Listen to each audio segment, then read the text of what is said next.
দৈনিক যুগান্তরের ২৬ বছর। ২৬ শব্দটার মধ্যে তারুণ্য, একদম তারুণ্যের পরিপূর্ণতা এবং যৌবনের একটা স্তর প্রকাশ পায়।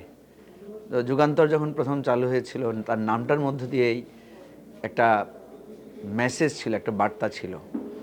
তো সেটা তিলে তিলে দৈনিক যুগান্তর তার সেই পাঠকপ্রিয়তা ধরে রেখেছে।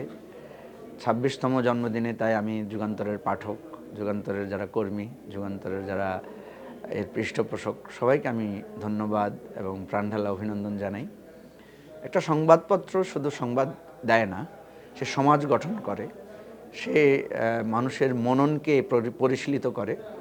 দৈনিক যুগান্তরের মধ্যে খবর ছিল মানুষের মনন তৈরির একটা উচ্ছ্বাস বা প্রেরণা।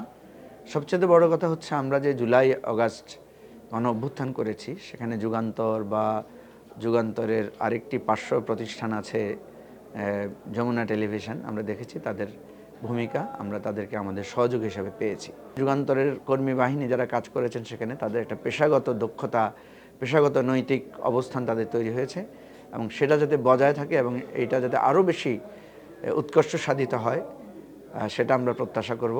আবারও ২৬তম জন্মদিনে যুগান্তর পরিবারকে অনেক অনেক ধন্যবাদ।